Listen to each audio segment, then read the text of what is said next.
this afternoon. You're hereby summoned to attend a special meeting of the Health and Community Committee, which will be a hybrid meeting conducted remotely via WebEx and physically in the Council Chamber Guildhall on Tuesday, the 21st of March 2023 at 4 p.m. So start just with the attendance. Alderman Devaney. Here, Karen. Alderman Guy. Alderman Kerrigan. Councillor Michaela Boyle. Councillor Doyle. Councillor Duffy. Sure. Councillor Edwards sends apologies. Councillor Farrell. Here. Councillor Ferguson. Here, Karen. Councillor Harkin. Here. Councillor Jackson. Sure. Councillor McGinley. And Shaw, Karen. Councillor Sonoya Barr. Apologies. And Councillor Tierney. Here. Thank you, members. Thank you, Karen. I'm going to read the broadcast announcement. I would like to remind everyone present that this meeting will be broadcast live to the internet and will be capable of repeated viewing. This broadcast may be terminated or suspended in accordance with our protocol. If you're seated in the lower public seating or media areas, it is possible that the recording cameras will capture your image, and this will result in the possibility that your image will become part of the broadcast. This may infringe on your human and data protection rights, and if you wish to avoid this, you should move to the upper public gallery. Item 4 on the agenda is declaration of members' interest. If any of the members online would like to indicate an interest in the chat box, and if any of the members present in the chamber would like to do so. None? Okay.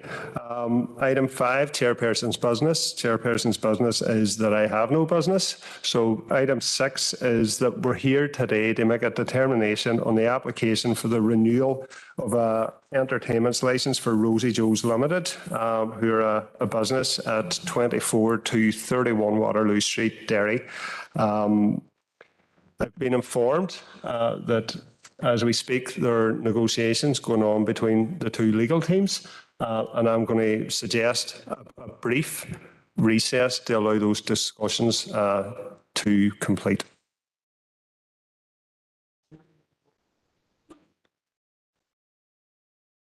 Councillor Tierney. Thank you, Chair. Just before we do break, can we find out the nature of the discussions? I will bring the head of legal services in on that. Yeah, members, we have been supplied with an acoustic report, which has indicated certain works which might resolve the matter. Those works have not yet obviously been taken place. So the question is there a possibility of reaching some sort of short-term position today, which would allow officers to look at the recommendation, which is in today's report, in discussion, and see where we get to. Obviously, it would only alter a recommendation. The final decision in relation to this is members, not officers.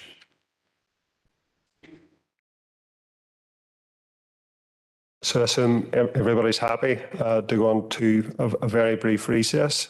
So we'll reconvene, hopefully, in 10 minutes. Thank you.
Good afternoon again, folks.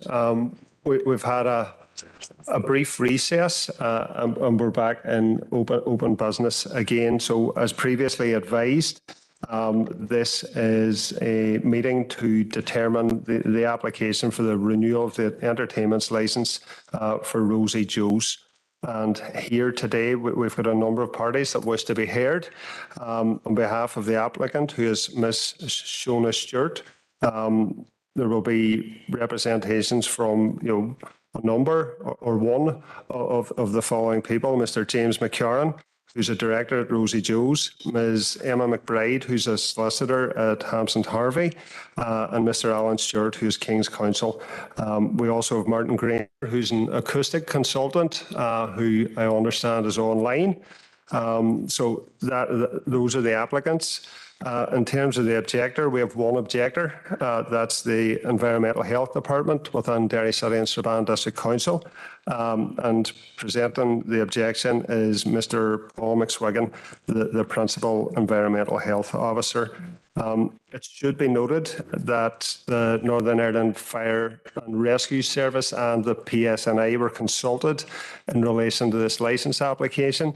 And they had no concerns in relation to the matter and therefore will not be attending today.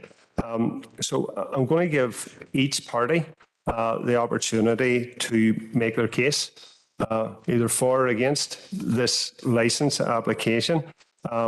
Each party will be allowed 10 minutes as a maximum, and then I will open it up to the floor for questions from elected members. We've got elected members here in the chamber, and there are elected members also online. And before I bring in the head of service, Seamus Donaghy, to make opening remarks, I see Councillor Tierney has indicated that he'd like to speak. Thank you, Chair. And possibly Seamus is going to address this whenever he does speak, but I'm just wondering in relation to the recommendation and discussions that were going on outside, is there going to be a change to the recommendation, or what way are we looking at this?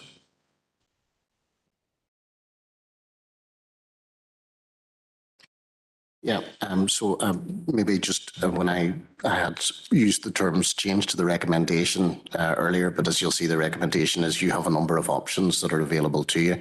If it assists members, I can say that the discussions that have been had with the applicant have been constructive, and that I understand in the course of their representations to this committee, they may suggest certain conditions, which would be matters which I think officers would also believe would be ones that they would commend themselves towards the elected members, is perhaps the terminology, if that assists. Happy enough. So now we're going to hear from Seamus. Thank you, Chair. And as you have alluded, the purpose of the report is to enable members to make a determination of an application for the renewal of an indoor entertainment licence relating to the premises known as Rosie Joes, 27 to 31 Waterloo Street, Derry. The report outlines the type of entertainment, opening hours, capacity for this venue. Although the PSNI and the Northern Ireland Fire and Rescue Service have no difficulties with this application, the Council Environmental Health Department have been investigating complaints of noise nuisance, and a noise abatement notice has been issued, as outlined in the report, to address the noise impact on residential properties. The Principal Environmental Health Officer is available to provide members with details of the investigation to date and action carried out. Members, by way of an update to the report under section 3.5, an acoustics report has now been provided, and the consultant is available to provide an update on the issues and possible solutions to abate the noise nuisance. Members, when having regard to the representations, members will wish to consider the purpose of entertainment licence regime, which is to ensure the safety of the individuals attending the entertainment and to avoid the entertainment causing undue disturbance to people in the surrounding area. Members should be aware that if granting a licence, Council may grant the licence for a duration of 1 year or such shorter period specified in the licence as the Council may think fit. Members, the applicant has the right of appeal to the County Court within 21 days of the date of being notified of a decision, either to refuse the application or attach any term, condition or restriction to the licence by which he is aggrieved. Members are requested to determine the application and decide to grant the licence or grant the licence with such additional terms, conditions or restrictions as committee considers reasonable and appropriate under the circumstances, or refuse the application. And members, just to note in determining the application, you should wish to take regard of the history of noise complaints associated with the premises and enforcement action taken. Thank you, Chair. Thanks, Seamus. So now we're going to hear the case for the applicant. So I'm not sure who is going to speak. Is it Mr. Stewart? Yeah. Good to see you again. So if you want to attend the lectern, you have 10 minutes, but you don't need to use them all.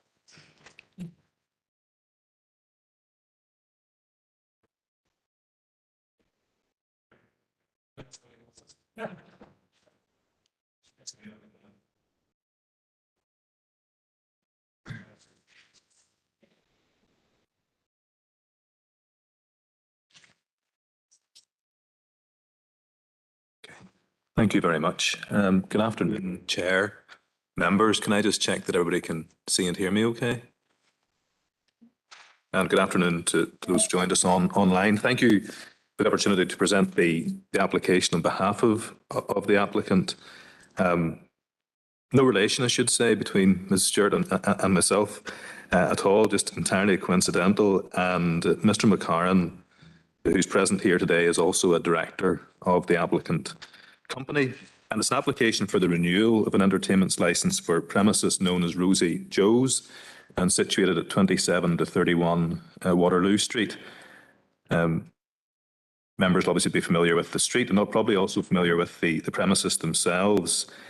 This applicant has in fact been the proprietor of these premises since around about 2019. And just to explain very briefly a background to Mr. McCarran, he's 51 years old. He's been involved in the licensing trade since his teenage years, having worked in bars in Donegal and Tyrone. He used to manage 7 bars in and around Letterkenny, and then he moved to Strabane, where he owned the Central Bar in Strabane and had it until around about lockdown, and ran that with an unblemished record. He then took over Rosie Joe's in 2019. And at present, it is run by both he and his wife on a very hands-on basis. And they have in and around 25 staff or thereabouts employed. Just to touch upon briefly the noise abatement issue, the applicant's extremely concerned by the fact that complaints have been made in relation to noise. Until I spoke with him, to be perfectly honest, he was unaware that the abatement proceedings had been issued. I think the issue for that is that the proceedings have been sent to the company's registered office, which is understandable, but as many limited companies have a registered office, it really isn't monitored in terms of a postal address. So he is now going to make sure that he receives that documentation and engages both with his legal team and with his noise consultant and architect to try and make sure that any issues raised are resolved, because he wants to make sure that the premises are run in a proper way, in a way that benefits the city, in a way that does not cause any issues for those who live nearby. He is a very concerned and very responsible licensee, and he wants to run his premises accordingly. The members will obviously be aware that in relation to the key issues to be considered, first of all, in relation to the Northern Ireland Fire and Rescue Service, if you heard, there's no objection lodged in relation to them in respect of the renewals. There are no fire safety issues. Likewise, in response to a consultation sent on the 31st of October, PSNI have confirmed they don't have any concerns, but as I say, there have been some noise complaints and there is a noise abatement notice. dated the 26th of May 2022, which is currently, as I understand it, with the council. The main issues seem to be in relation to some breakout of noise from one of the ground floor doors, together with some noise associated with the use of the beer garden out the back. And the beer garden out the back doesn't have any speakers. And it seems that the noise associated with that comes from patrons who would use that particular area. The committee should have before it now a report from Mr. Martin Granger, a noise consultant, and he has proposed a series of steps and measures to try and remediate the noise issues.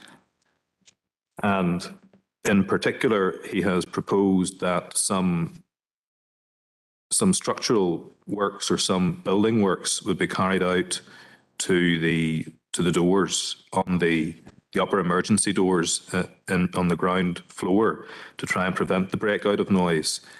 Now, the precise specifications of that are set out within Mr. Granger's report, but to put it into common parlance in a way that lay persons, including myself, can understand, essentially, if the works are carried out in accordance with Mr. Granger's report, then the sound levels should be negligible. It should be, we're talking at around about 60 decibels or thereabouts. It would be less than that coming out if the works are carried out. Somewhere between that and a very low voice indeed. So, in essence, it should solve the issues of breakout coming from the ground floor upper doors. The applicant has actively engaged with his architect and builder very quickly to show to the committee how seriously he takes this and the priority that it has, and in fact has been able to source materials to carry out the work. The materials, all being well, should be arriving on Monday. He has already, in the few days since they received the report, engaged an architect to prepare a set of plans to carry out those works, and he has anticipated that it will take approximately 1 week for those works to be carried out. So with a fair wind, really with 1 week from Monday coming, the works should hopefully be complete in relation to the upper ground floor doors. There are obviously, like every bar that exists, including all the other bars on Waterloo Street, issues in terms of management and how doors are managed. And the applicant has undertaken that he will ensure the doors are closed insofar as is possible at all times. They will not be left open. They will be monitored by staff to ensure that the doors are closed and to prevent the breakout of noise from them. Similarly, in relation to the rear beer garden, the applicant would ensure that there is signage in place to emphasise to those individuals using the bar that this is an area that has residents nearby, that they should be mindful of that, they should be courteous in respect of them, and that all noise should be kept to a minimum. And it's my respectful submission to the members that of the three options available to the committee, and I'm grateful for them being outlined, which is either to grant the application, to grant it with conditions, or to refuse the application, I would suggest the application could be granted with certain conditions, and I would propose the following conditions.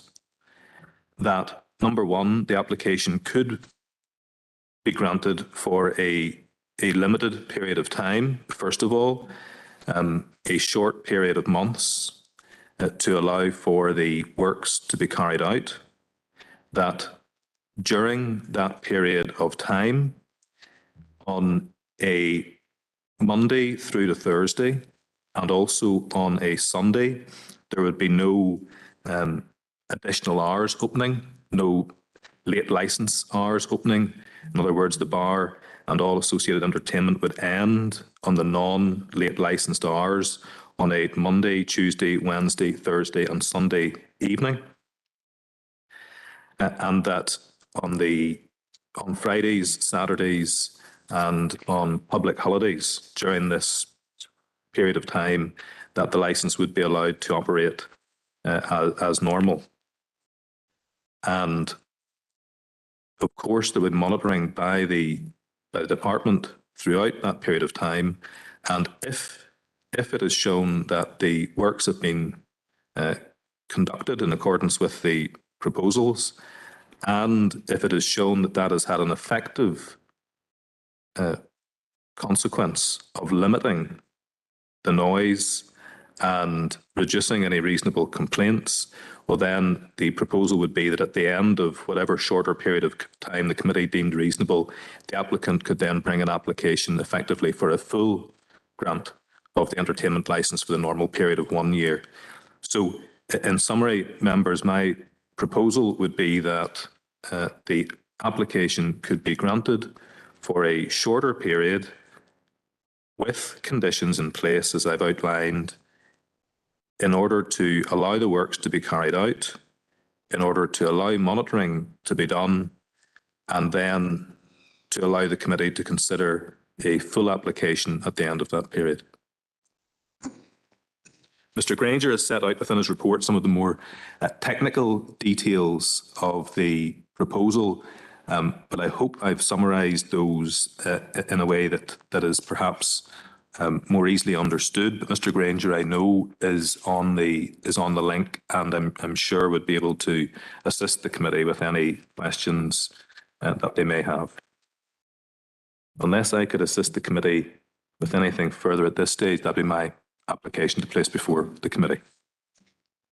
Thank you, Mr. Stewart. That was 10 minutes exactly. So good man. So the first allocated speaker is Councillor Tierney. Brian.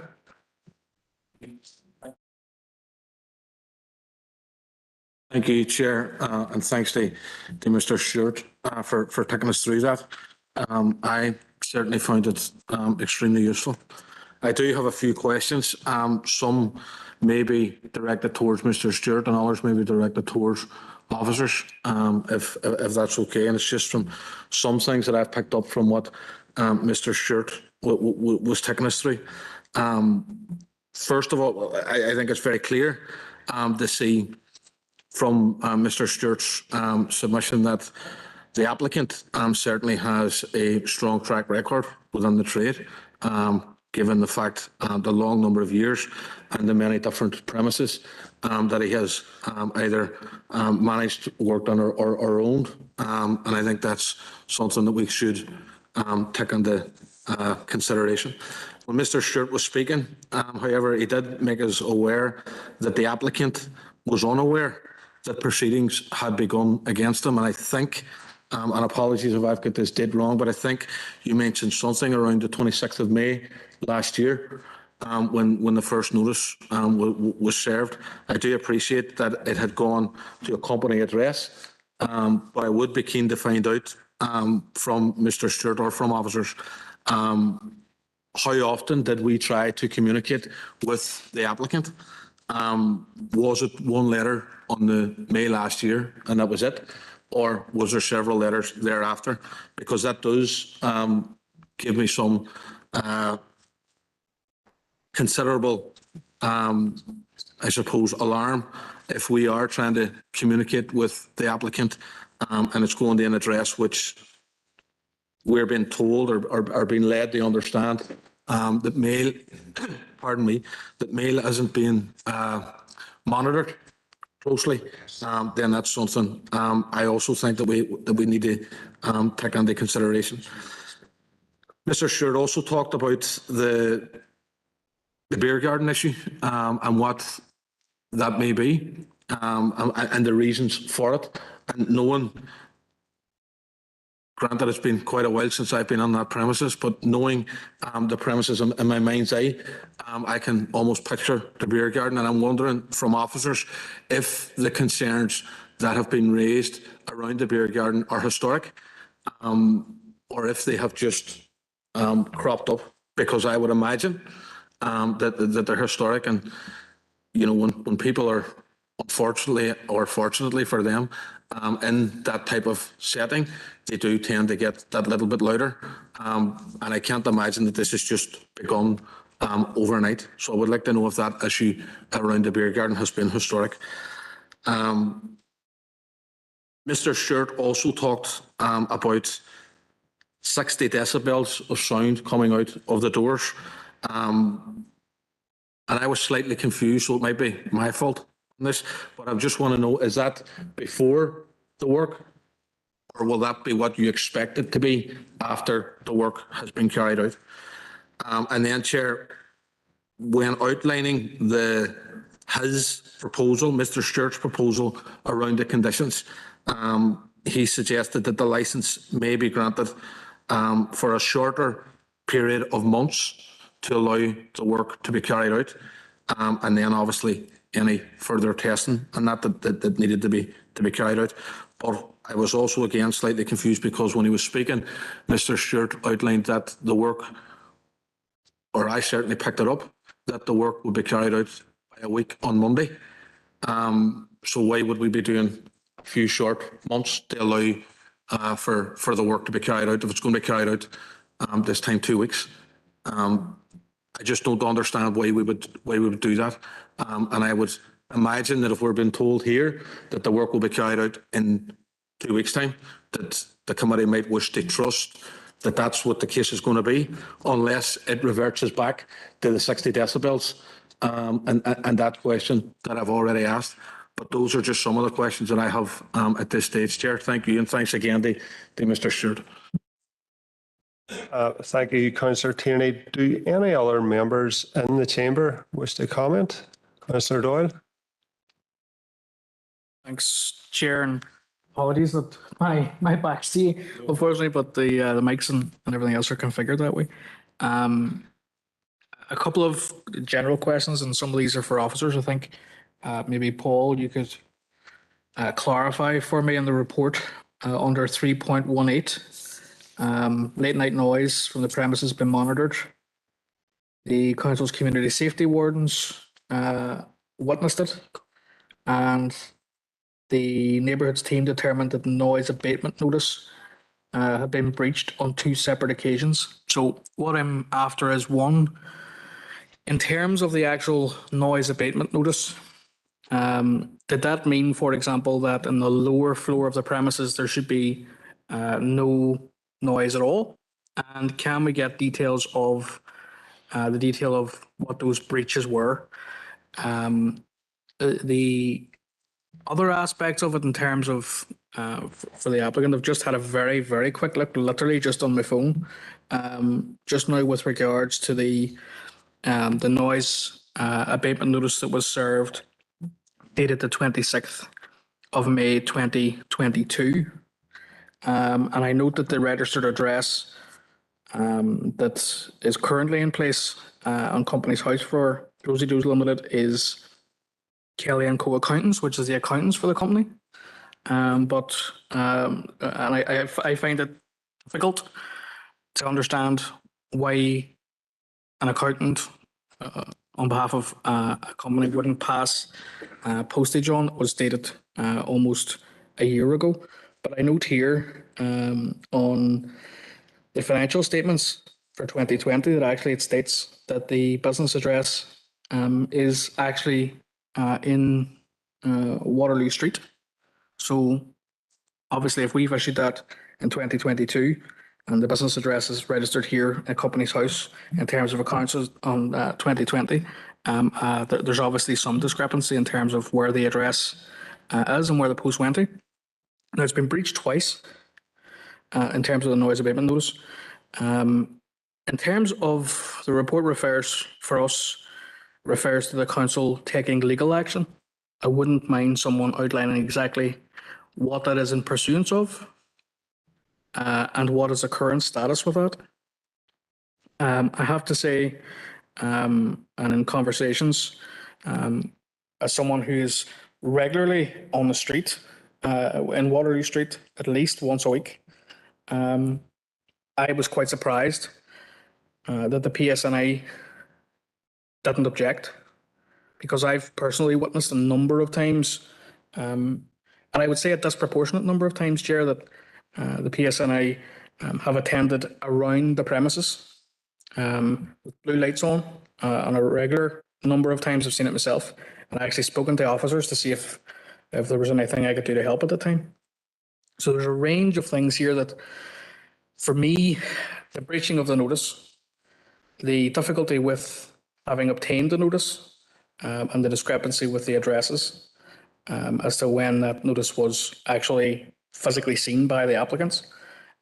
What action we are taking at the moment in terms of legal action, and the pursuance of that legal action. So if I could get some information around those, I may well come back, but thank you, Chair. Thanks, Councillor Doyle. I think some of the point in this was about asking questions to Mr. Stewart. I think some of the questions you've asked may be better answered by council staff or legal services within council, and there will be an opportunity for that later. Next indicated speaker and final indicated speaker is Councillor McGinley. Emma. Chair. Just thank you to Mr. Stewart for the presentation. I have a couple of brief questions, to be honest. It's just in relation to the acoustic report. I'm wondering when that came back. Obviously, we took a recess at the start of this meeting for there to be discussions in relation to that, but some of us haven't had sight of that acoustic report. It's obviously not in the pack, as it was only brought to light today. So I'm just wondering if Mr. Stewart could clarify when the proprietor actually got that report back, and was there a window that we could have had sight of it in advance of the meeting? Because it feels a wee bit disjointed, that's all. Thank you. Thanks, Councillor McGinley. I understand that the acoustic report was provided late yesterday evening. I'm going to give the applicants an opportunity to respond now, Mr. Stewart and possibly Martin Granger, if he so wishes. Yes, thank you, Chair. I'll try and assist as best I can, as you outline some of the questions that would be better perhaps made for some of the council members. To deal with Mr. Tierney's questions, in relation to the address, it's right that is the registered address. That is oftentimes the case with companies. They have an address that is their company's house address, but that's not necessarily an address that's monitored for postage purposes. That's unfortunately the position here. Without breaching privilege, I can say that whenever I consulted with Mr. McCarron to make him aware of this fact that there were ongoing proceedings, etc., he was aghast. He's extremely embarrassed about that and taken aback by it. And all of the usual business postage would go to the address in Waterloo Street. It's just unfortunate that there has been that discrepancy between the addresses. It wasn't due to any cavalier attitude or any design to try and ignore things or bury his head in the sand. Hopefully, as the council will see from the way that he has dealt with the issue in relation to this very quickly and promptly, he would likewise have wanted to have quickly and promptly dealt with the issues within that before they've got to the stage that they have done. So hopefully now we can provide an address to the council going forward would be an address that is perhaps better used to make sure that any hiccups like that don't occur in future. Secondly, just in relation to the noise abatement notice in the breaches, I know that was a question posed by Mr. Doyle. The breaches are yet to be brought before the court for determination, so just have to be mindful in relation to that. At this stage, there are alleged breaches. There haven't been any court findings in relation to those breaches yet. I don't believe we have a court date yet, and that is where things stand in relation to it. In relation to the decibel levels, apologies if I didn't make myself clear. I think what I intended to say was that really what we're conversing at, I'm told, Mr. Granger will keep me right about this because he's the expert, but I'm told is that general conversational sound is about 60 decibels. So if you're talking to somebody, it's about 60 decibels. Mr. Granger outlines in his report that if the remedial works are carried out, then the sound coming out from the upper doors would be about 30 decibels. Monitored from the outside, so about half of what an ordinary conversation would be, half as much as that. So 30 decibels, and that's at page 3 of Mr. Granger's report, where he has factored in some real world considerations, because obviously there's sound of passing traffic. You can't look at it in a vacuum. There's obviously other sounds within Waterloo Street, and if you stood in the middle of Waterloo Street and measured the decibels, it's going to be more than 30. Insofar as it relates to this premises, if his remedial works are carried out, then it should be 30 decibels measured externally from the upper doors. So less than the sound of a conversation, as it were. And the acoustic report was served yesterday. It was provided in draft form, as I understand it, probably towards the tail end of last week. Mr. Granger, I consulted with the applicant last week, or last evening, in fact, yesterday afternoon, and it was really only on foot of that consultation were we able to. I had some queries arising out of it, as I understand the members would too, and it was only after those queries of mine had been answered that I was able to direct that it was served, and served as promptly as it could be. In fact, it was served during the consultation that we were having to try and bring it to the committee's attention as soon as possible. In relation to the query about, I think it was Mr. Tierney's query about why the need for a licence to be granted for a number of months. To be perfectly honest, the applicant would prefer a shorter period of time because he's very clear that he can have the works carried out in a fairly short period, and a matter of weeks should suffice, and you're quite right about that. There wouldn't really be a need, certainly from his perspective, he wouldn't see a need for it to be granted for a number of months. A shorter period should suffice. It may even be the case that the committee feels ultimately that there might be some merit in simply adjourning the application. If it is going to be for a short period of time, to simply adjourn it and see how things go, and then we could deal with it afresh at that stage. That would, of course, be an option. But I'm subject to, maybe Mr. Kingston will tell me whether or not that is an option for he'll keep me right on the rules in relation to that aspect of it. But no, the point is entirely well made by Mr. Tierney that if the work's been done quickly, we don't really need to have it for a number of months. That's completely right. So, and of course, there are a number of other licensed premises within Waterloo Street. I note Mr. Doyle's comments in relation to the blue lights and the police, etc. I'm not sure whether that related specifically to these premises or whether it was maybe other premises. It's always going to be difficult, I suppose, in a busy area like Waterloo Street to try and isolate a particular issue arising at a particular premises. If people are out in the street, but I don't know, maybe Mr. Doyle did see something. But it does seem significant that the police haven't decided to object. So I think hopefully that's probably all the questions that I'm equipped to answer as best I can. And I'll perhaps defer the rest to the committee. Yeah. Thank you, Mr. Stewart. Mr. Granger, you're online and you're the acoustics expert. I had sent you a private message asking did you wish to comment. I don't know if you've read it, but is there anything you wish to add? Yeah, I hope that everybody can hear me there. We were brought into this situation probably about a month, 6 weeks ago, and we have examined the situation at Rosie Joe's. Now, we have a long history with that particular part of the city, in that we've dealt with virtually every bar along Waterloo Street at some point or other.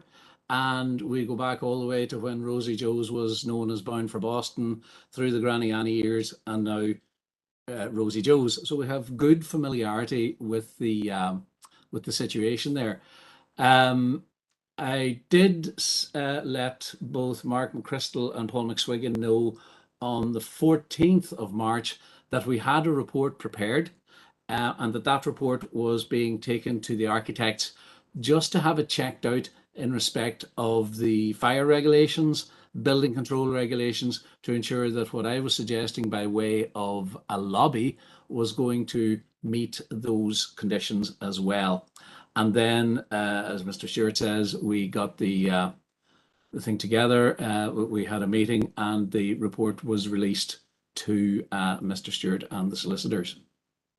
Now, I would also like to say that given the experience of dealing with all sorts of applications in Waterloo Street, it has to be said it is not the quietest street in the country. But it equally has to be said that not all of that sound can be attributed to Rosie Joe's. There are other premises, there are other facilities that create sound. It's not necessarily excessive sound, but it is an unusual area in that there are so many premises that do produce some sound. During the time of Granny Annie's, we did a survey in there and we found that there were nearly 600 vehicles per hour passing up and down that street on a Saturday night, which I was surprised by, but having said that, it was a particularly successful venue. Now, in regard to the report, we have made suggestions about the creation of a lobby. And the upper doors, what I refer to as the upper doors, the doors up the hill, so to speak, are the only ones that do not have a lobby. And the other two sets of doors do have lobbies, and there is a noticeable difference in the sound output from the different doors. The two which do have lobbies are relatively quiet, but the one which doesn't have the lobby appears to me to be the cause of any complaint that might occur there. That can be dealt with, and it can be dealt with relatively easily. During the past, we have made recommendations to the Granny Annie's team that all the upper windows be secondary glazed, which was done, and all of the side walls be rebuilt with separated stud walls so as that sound transfer to the neighbouring dwellings would be reduced as well. Now, all of that has been successful, and myself and Paul McSwiggan have spent many, many hours in that area dealing with that set of problems. The Rosie Joe's issue, in my view, is relatively straightforward in that it can be tied down to a particular set of doors which are not insulated to the degree that the others are and do not have the sound blocking capacity that the lobby gives. So from my point of view, I would be quite confident that dealing with that architectural problem, in a sense, is going to solve the issue and will significantly reduce the sound emanating from Rosie Joe's. As on the night that we carried out the assessment, I asked a couple of the staff just casually on the street as we were standing outside, where's the sound coming from? And everybody without exception said it was coming from the upper doors. Now, that to me means that we can pinpoint the problem and deal with it. It wasn't just about measurements, it was about the experienced sound in the street. And as I say, everybody without exception said, oh, it was definitely coming from those upper doors. So on that basis, we then did, we essentially we've put numbers to the experience. And we are looking at a significant reduction. The creation of the lobby will create the most of that reduction, and then upgrading the outer doors, putting secondary glazing on the little window above those outer doors will deal with the rest of the sound coming from that side. Now, obviously, Rosie Joe's have changed their entrance.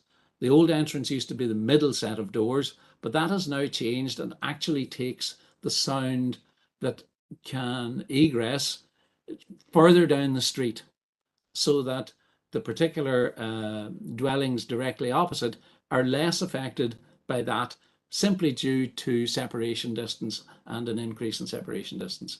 The upper doors are the ones that appear to be directly across from the complainant's property. Now, I would say that previously, when we began looking into this for Rosie Joe's, I did ask that the council would supply me with the noise nuisance notice, but there was a long delay in getting that to me while they had to check out GDPR and so on and so forth. But so at the end of all of that created a delay, which is totally outside my control.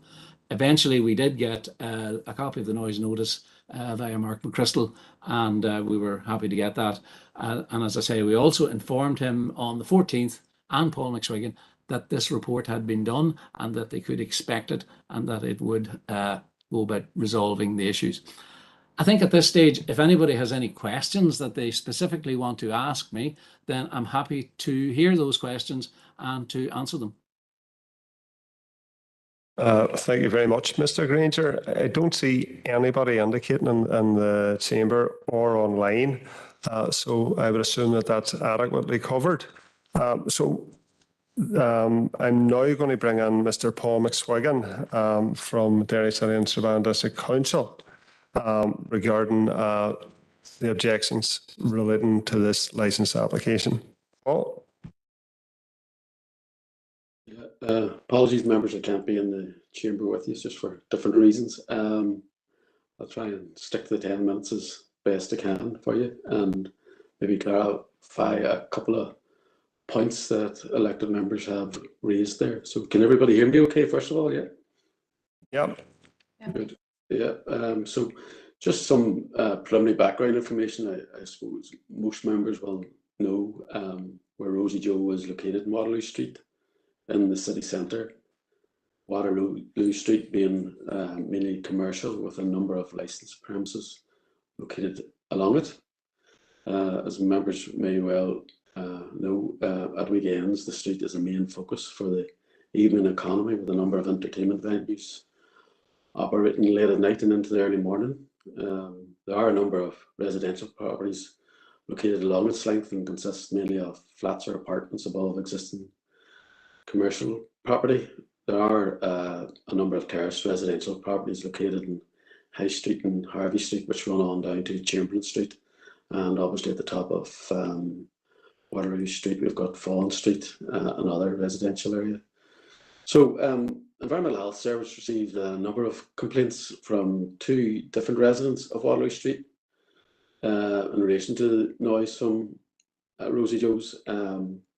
One residence located on a 2nd floor flat on the opposite side of the street to Rosie Joe's and is mainly impacted by noise from entertainment. There is another resident who lives in an adjacent apartment next to Rosie Joe's, and they're impacted mainly noise from patrons using the rear garden smoking area to the rear of Rosie Joe's. Investigation of these complaints established a statutory noise nuisance, and the EHS Environmental Health Service issued an abatement notice under the Clean Neighbourhoods Act in June 2022. That's when it was served, 7th of June, to abate the noise nuisance at the residential properties impacted. So just to give it some more sort of background to our investigations, on Tuesday the 21st of September, we received a complaint from a local resident who lives on a 2nd floor flat at 14 Waterloo Street, and they indicated the noise from the bar every night was causing an annoyance. Even with the windows closed, they could hear every word sung and hear the music in the flat. The investigating officer at the time advised of our procedures in terms of keeping noise complaint record forms and letters that would be sent to different parties. Contact was made informally with the management of the bar, and on Friday the 8th of October 2021, investigation officer spoke to a Declan Jordan, who was advised of the measures taken previously after the service of a notice in 2016 in relation to Granny Annie's, as it was then, and we referred to a noise management plan that had been drawn up as part of the legal proceedings following that service and notice in relation to that notice back in 2016. We subsequently took unattended noise monitoring. Obviously, there were some restrictions still in place around COVID, and we took noise measurements in the flat at Waterloo Street 14, which is windows facing the bar. On reviewing the data, a lot of the dominant noise was from patrons on the street, and some muffled entertainment was audible. And it was difficult at that point to establish that there was actually a nuisance being caused from the breakout of entertainment. We did then subsequently receive on the 3rd of December from that tenant of 14 Waterloo Street noise complaint record forms, and they indicated on them the impact that this entertainment was having on their health and well-being, and causing them a serious amount of stress just with the noise aspect. So there was further noise monitoring undertaken in that particular flat, and there were music and singing was found to be audible, as well as some patron noise on the street. I, along with my colleague Mark McChrystal, visited the bar on the 18th of December, and we met with a duty manager, I think it's a James McVeigh, and this was followed up with a letter to the licensee with recommendations for mitigation measures and that professional acoustic advice should be sought. That letter was dated the 26th of January 22, was sent to Rosie Joe's bar itself and the licensee, highlighting issues, and we highlighted about lobby doors, which has been referred to before, potentially low frequency breakout of noise, seeking, again, looking at the previous work in the Granny Annie's complaint and the need to control noise at specific frequencies, particularly 63 and 125 hertz, which is associated with amplified music and bass beat. And we questioned whether the sound limiting devices were in place as per the Granny Annie's sound system, and that we recommended that again that only those people who are providing entertainment should use that particular sound system, which is in place. Again, further recommendations about the single glazed units above the doors and the improvement of the doors themselves with effective seals, and also the general issues around door management, so that doors, including lobby doors, wouldn't be left open. So again, we monitored noise at 14 Waterloo Street over the weekend, the 22nd of April, and we evidenced noise levels from music from the bar and some noise from the street. We received a further complaint from the gentleman in the adjacent flat, again, and that related to noise from the beer garden. And there was strong evidence after monitoring of high levels of patron noise and associated breakout of entertainment noise as people came and entered the beer garden from the main bar on the ground floor. So all in all, after reviewing the data, we did issue an abatement notice on the 26th of May, or dated the 26th of May, and it was sent to the address as referred to earlier in Patrick Street. And it related to the impact of noise on residential accommodation at 14 Waterloo Street, which is opposite the bar, and really related to entertainment noise. And then to the other aspect was the impact of the patrons in the beer garden on the flat at 25 Waterloo Street. So subsequent to that, we did undertake further monitoring on the 8th of July, the 15th of July, and 22nd of July after the notice was, the period of notice we were given 28 days to comply with. We didn't find any issues in relation to that and hadn't enough evidence that music was audible from the bar. We did get a lot of patron noise from people on the street attending the various bars in the area. For saying that, we then carried out further monitoring over the weekend, and this is, I suppose, relates to the breaches that members were referring to. We set up noise monitoring equipment on Friday the 29th of July to Monday the 1st of August in the living room of the apartment at 25 Waterloo Street, and again we obtained high levels of noise associated with noise from patrons in the beer garden up to 1:20 a.m. You know, were very high levels of noise from people noise, and also some breakout from people coming and going from the main bar into the beer garden. And likewise then, my colleagues set up noise monitoring equipment in the flat opposite on the 11th of August 2022. And we evidence, on the 12th, noise monitoring equipment was set up in the flat opposite, i.e. 14 Waterloo Street. And again, we did find recordings showing high levels of music and singing from Rosie Joe's bar, with maybe not just as high levels associated with the beer garden, but certainly entertainment noise was clearly audible, and we felt that was a breach of the notice. My colleague did, I understand, speak to Mr. McCarron on the 11th of August 2022 in relation to the beer garden, and there was some suggestion there that the beer garden could be closed at 11 o'clock, and I understand that my colleague did send a correspondence to Mr. McCarron on the 11th or the 12th of August as well in relation to the matters that they discussed, including the breaches of the notice. So it has been some time. Appreciate that. We've been trying to gather witness statements and put the case file together. It's not gone as quickly as I would have wished it could have gone. Nonetheless, it's good to see that the licensee and applicant has now taken matters as we suggested and undertaken acoustic device as recommended.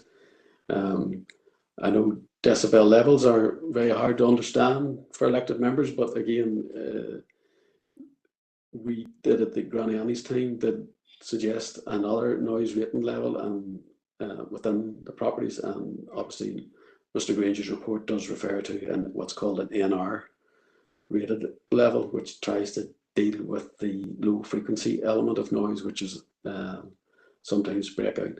But I think the difficulty for us is hopefully with the measures that are put forward that there will be measures in place, not just to do the actual physical works, but actually to implement a sort of noise management plan for the site, so that the noise level, doesn't have to be as loud as it needs to be. Obviously, people want to be entertained, but does it always have to be that loud? Bearing in mind the history of complaints and the proximity of local residents, and as suggested before in the Granny Annie's element, we did have sound limiting devices to control noise. And secondly, as referred to by other elected members, the use of the beer garden, it does get noisier and noisier as the night progresses, and young people, I suppose, mainly enjoying themselves, but this particular beer garden is overlooked by apartments, and historically there has been problems in the past and it has calmed down, but we felt at this stage that we couldn't ignore, based on the monitoring, that we had to include this element as part of our abatement notice, because we do think that after 11 o'clock you really shouldn't be having to listen to the level of noise, and obviously there's people out enjoying themselves and there may be things you do want to hear yourself when you're living in that apartment. So I hopefully will find that the applicant has taken that all on board and will seek to manage that going forward. As I say, from our point of view, because of the abatement notice and we've had representations from the occupants of the flats at 14 Waterloo Street and 25 Waterloo Street to say that issues are still ongoing for them. During our investigations, we have relied on the community safety wardens who have went up in response to complaints from local residents and made a number of observations. So we've tried to use their services as we can. But as I say, currently, based on maybe going forward, this will not happen, but we feel there's an unreasonable disturbance and annoyance being caused to the occupiers of the properties in the neighbourhood who are unduly affected by noise, and hence our objection to the licence application. So that's my contribution, members. Hopefully I've gone into some depth there to explain where we're coming from, but I'm happy to take questions from members and anybody else. So thank you. Thanks very much for that, Paul. We have two indicated speakers in the chamber. The first is Councillor Doyle. Thanks, Chair, and thanks, Paul, for a really detailed report. Because the specific detail of this in terms of dates and communications wasn't necessarily in our pack. I had asked previously, and for clarity, with regards to the noise abatement notice, what specifically, and I've seen these before, but in terms of this case, what specifically did that require the premises to do? So if you could maybe outline for that for me in a wee second, but am I right in saying then that in terms of, so we have the issue with regards the applicant perhaps not receiving the written notice because of a mix-up in addresses.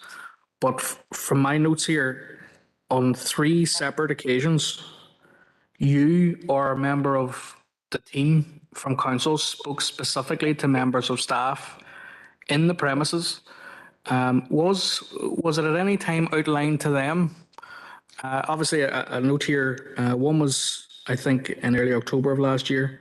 One was in December, if I'm not miscorrect, and one was in August. Would it be fair to say that was, you know, that they, I suppose, the direction of travel was outlined in terms of if certain aspects of your concerns weren't allayed, that, you know, the council would eventually have to take action? And the reason why I'm asking is because now I can totally understand that, and I don't know what time you went to the premises at, but on a busy night, if you went and spoke to a member of staff, they might have forgot to pass details on, and that's fine.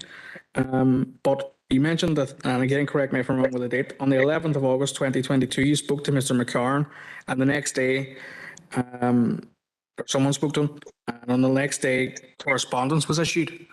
Can you outline maybe what that correspondence said? Because what I'm trying to get my head around here is 3 separate conversations were had, and then a noise abatement notice was sent, dated the 26th of May 2022.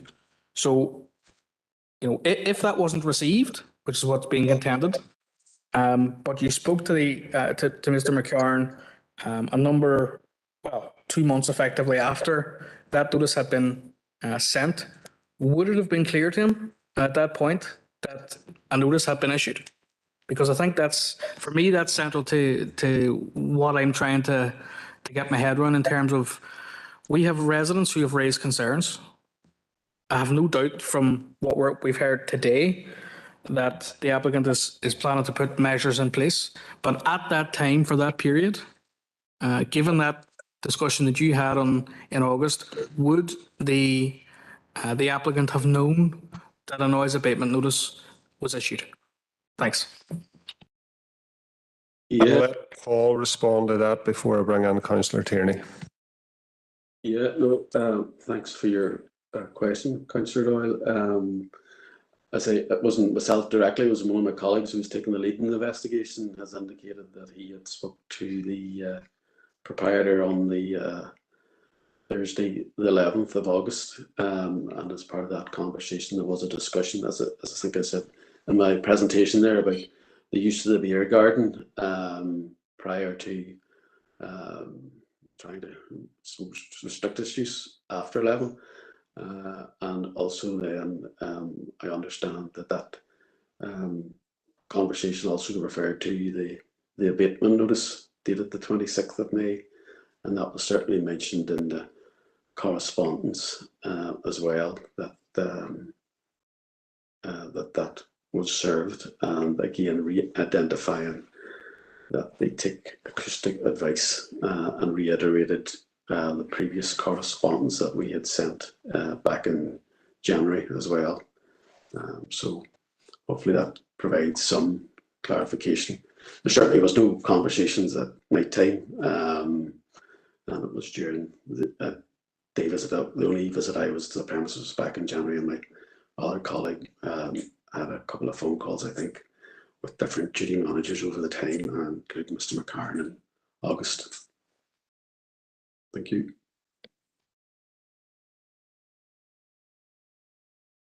Councillor Doyle. Paul, thanks so much. Just in relation to the noise abatement notice, and I'm because I've asked this to a number of people, and I suppose what I want to know is, in terms of the downstairs premises, did the noise abatement notice require that no entertainment should take place, or what did it actually require to take place on the ground floor of the premises? Thanks. Well, yeah, no, listen, happy apologies not for clarifying that earlier. It's a debate we have all the time when we're serving notices, because you want to be sure that what you might state as works that might be done, and sometimes not so much with noise, but I suppose if you have a leaking flat roof and it's causing damp, you fix the flat roof.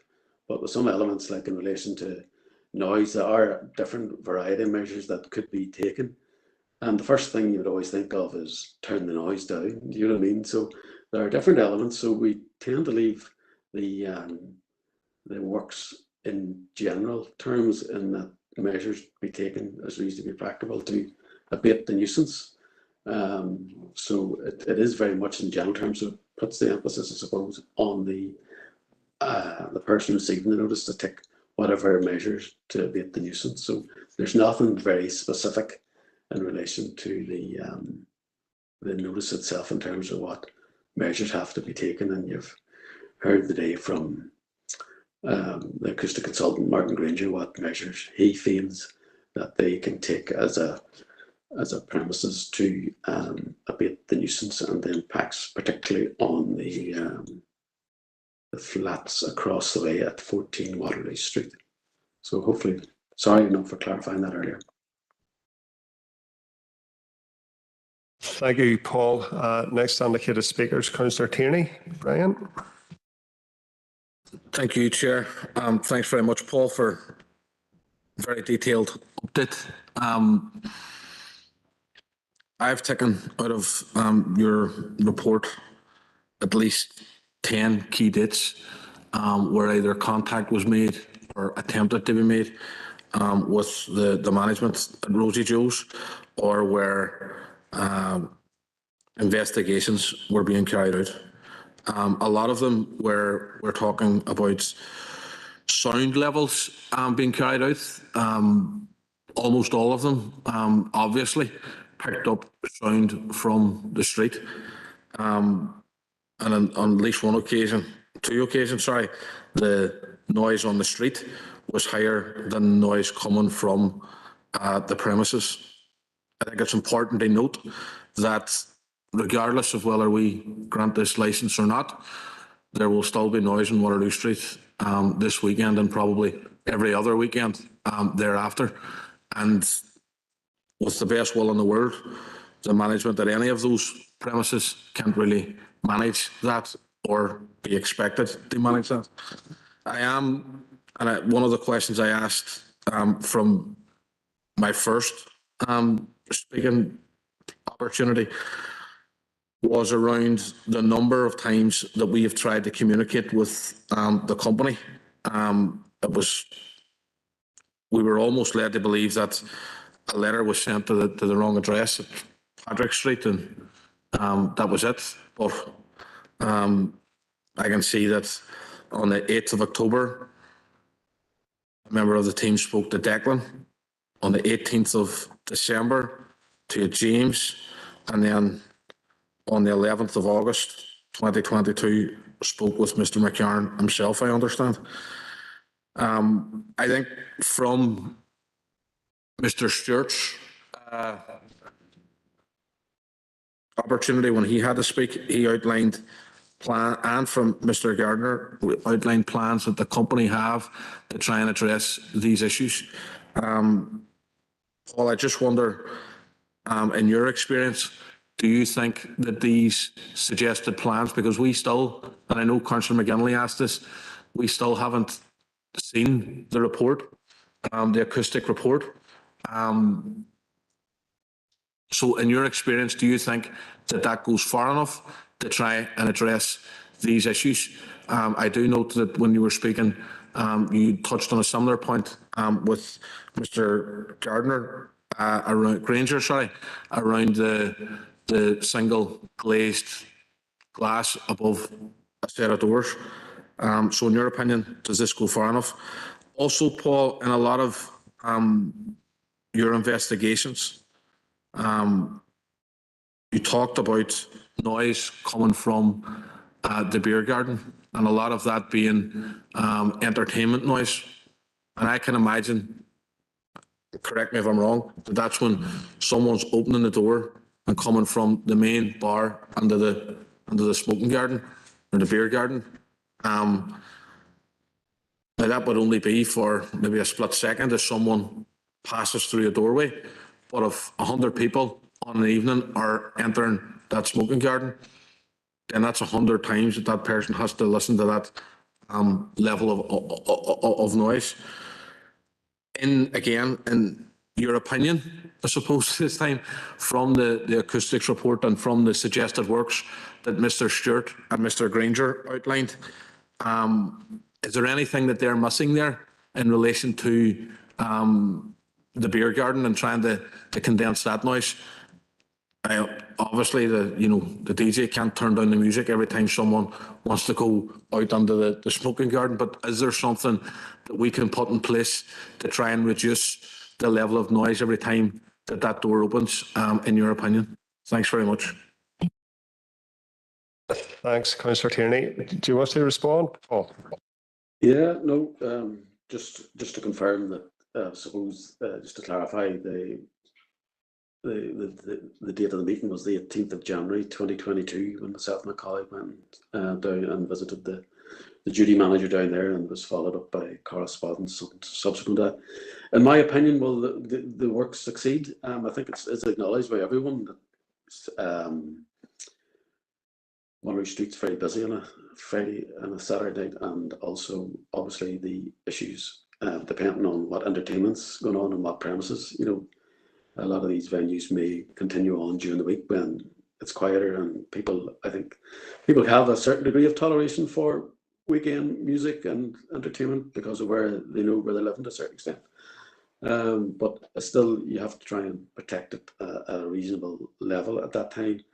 Mr. Granger's outlined clearly in a report what needs to be done to the doors to the front, and that's to be welcomed, I suppose. Like everything else, the proof of the pudding's in the eating, and obviously with the works completed, that should bring about a big improvement, as recognised as the main point of breakout being the double doors, and other improvements to the single glazing should help. I just would emphasise the importance of the management of the doors in terms of breakout and ensuring that noise is played at a level that provides entertainment, but doesn't necessarily go over the top. The report doesn't look at the beer garden issue, which the abatement notice does try and address. And again, I appreciate Mr. Stewart did give some indications about signage and recognising the need to respect neighbouring property. I think it's very difficult to control that level of noise. Clearly, there's no loudspeakers, so essentially entertainment isn't taking place in there. There is some breakout, and you do hear that on the audio recordings as doors are opened.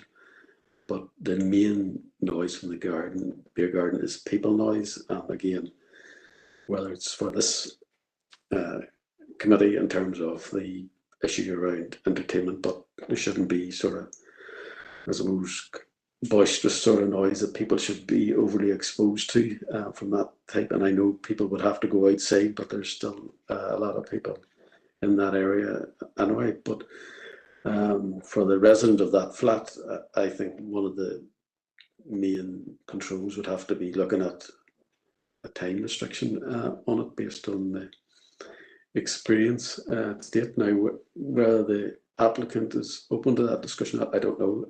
The issue for me is that it's trying to protect that local resident or any other future occupant of the flats there from that degree of exposure. And it is just people enjoying themselves most of the time and getting a bit boisterous and stuff like that, complicated by the odd few times when the door does open. So that's my view about the beer garden. But listen, that remains to be tested again. I know in other areas, particularly in some authorities in England, with the planning guidance would suggest that you do put a time restrictions in some areas that can be as early as 10 o'clock, depending on the circumstances. But that's, I suppose, a matter for discussion.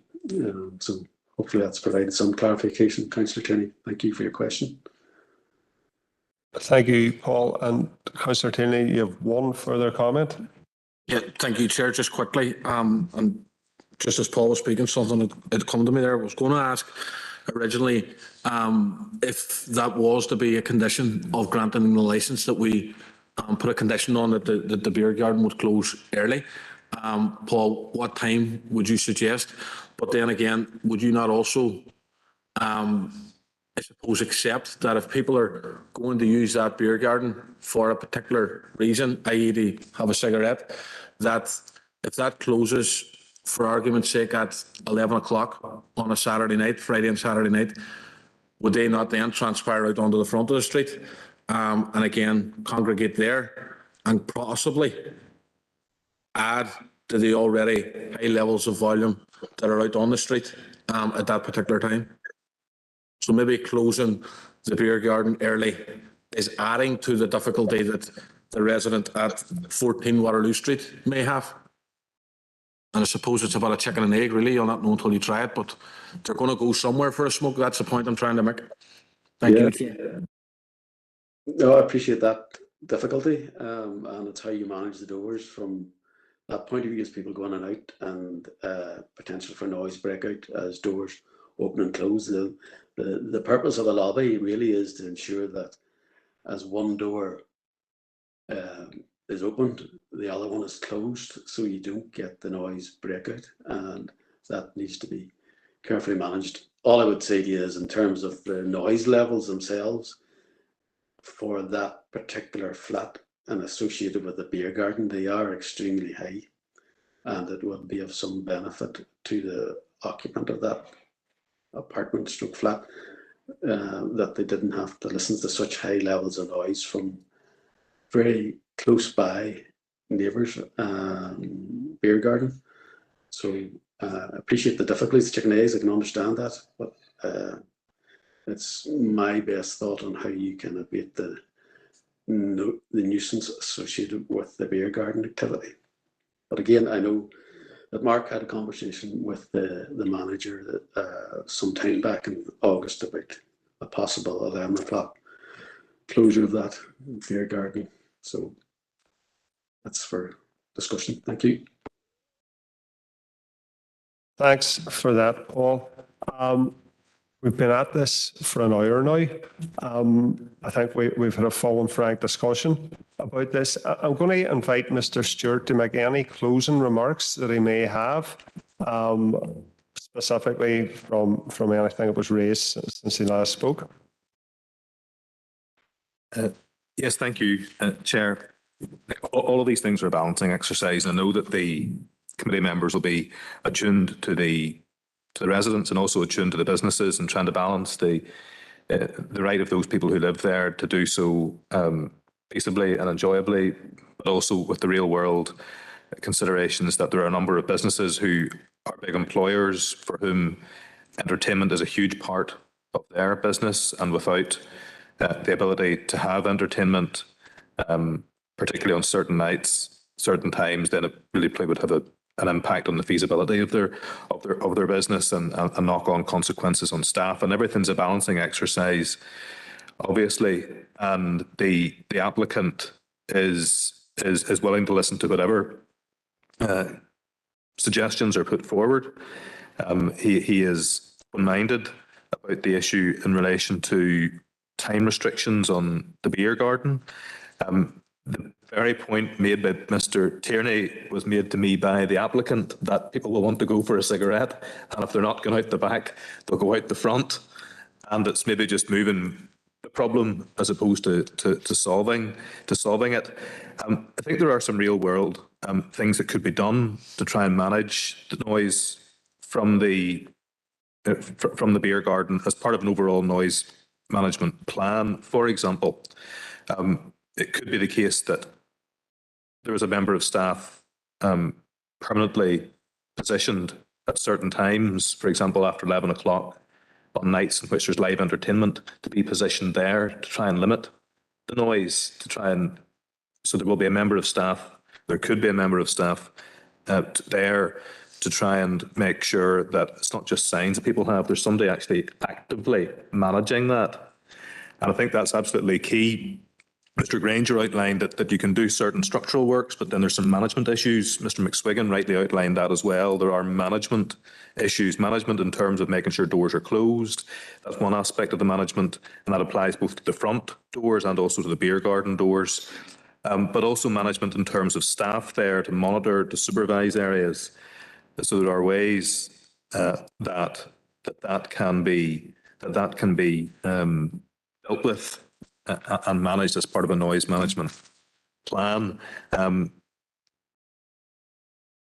really, I would commend the application to the committee with conditions. It's accepted that the committee may want conditions, certainly in the short term, to try and make sure that the issues are dealt with. But it does respectfully seem to me that there is a very good plan in place to deal with these issues. That if it's implemented, it should deal with these issues as best as it can do. We're not going to be able to eliminate all the sound from the area, but the plan is a well thought out one. It's going to be at expense to the applicant, which he is absolutely willing to do to try and make sure, because he does not want to be dealing with issues going forward. He wants to have the support of those people who live nearby as opposed to have them against him. He wants to have them supporting him, as I'm sure all the rest of the licensees in Waterloo Street do as well. But there's a good plan here, a well thought out expert plan from Mr. Granger that should deal with the main issues here.